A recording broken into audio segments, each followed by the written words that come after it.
Hi అండి. ఈ వీడియోలో పనసకాయ కూర రెసిపీ అయితే చేశాను. ఇది సమ్మర్ హాలిడేస్లో అయితే చేశానన్నమాట. పనసకాయ మసాలా కూర గురించి ఆవాల నూనెతో చేసుకుంటే చాలా టేస్టీగా ఉంటుందండి. ఇలా చిన్న చిన్న పీసులుగా కట్ చేసి అయితే మార్కెట్లో అమ్ముతూ ఉంటారు ప్యాకెట్స్. మనం ఇలా తీసుకొని చక్కగా వాష్ చేసుకోవాలి. 2-3 సార్లు వాష్ చేసిన తర్వాత ఇలా కుక్కర్లో వేసుకోవాలండి. ఒక విజిల్ వచ్చే వరకు ఉడికించుకోవాలి. పసుపు, ఉప్పు, పచ్చిమిరపకాయలు ఇలా అల్లాన్ని ఇలా చిన్న చిన్న ముక్కలుగా వేసుకోవాలి. కొద్దిగా ఒక స్పూన్ వరకు ఆయిల్ అనేది వేసుకోవాలి. ఒక విజిల్ వచ్చిన వరకు అయితే ఉడికించుకోవాలన్నమాట. కొద్దిగా వాటర్ వేసుకుంటూ ఇలా మసాలాను రెడీ చేసుకోవడానికి ఉల్లిపాయలు, అల్లము, తెల్లుల్లి, అలాగే టమాటర్, పచ్చిమిరపకాయలు, పుదీనా, ధనియా పత్తి మసాలా అంటే మనకి డ్రై మసాలా ఉంటుంది కదా, అన్నింటినీ రెడీ చేసుకోవాలి. మసాలాలంతా రెడీ చేసేలోగా మనకి పనసకాయ కూడా ఉడికిపోయింది. ఒక విజిల్ అయితే సరిపోతుందండి ప్రెషర్ కుక్కర్లో.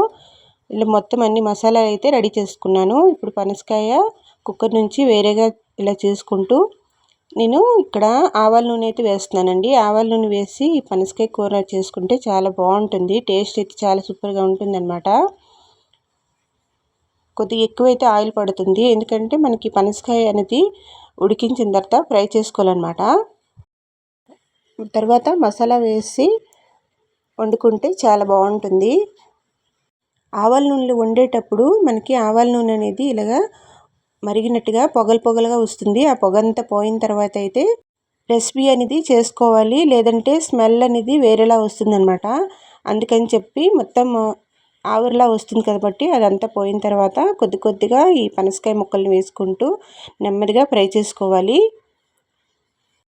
ఉడికించిన పనసకాయ కాబట్టి ఎక్కువగా గరిటెతో కలిపేస్తే మొత్తం అంతా వీడిపోతుంది అనమాట. అందుకని చెప్పి నెమ్మదిగా ఫ్రై చేసుకుంటూ కొద్దిగా లైట్ గోల్డెన్ వచ్చిన వరకు అయితే ఫ్రై చేసుకోవాలి.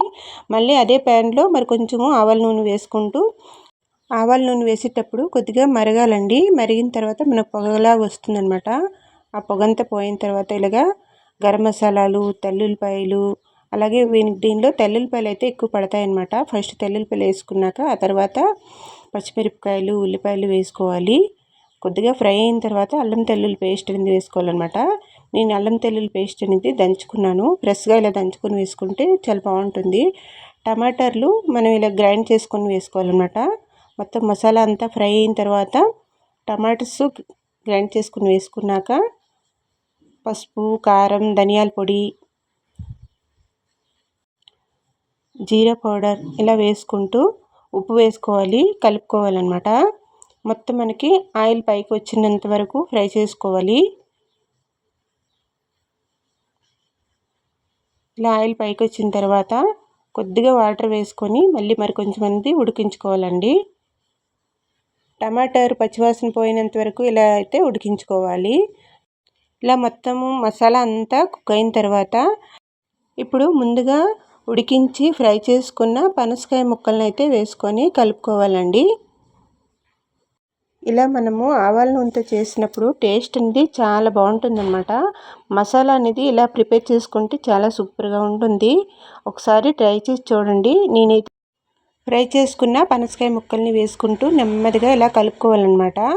తర్వాత పనసకాయ ఉడికించిన వాటర్ అనేది ఉంటుంది కదండి, మనం పచ్చిమిరపకాయలు అలాగే పసుపు అన్నీ వేసి ఉడికించుకున్నాము. ఆ వాటర్ అనేది దీనిలో వేసుకోవాలన్నమాట.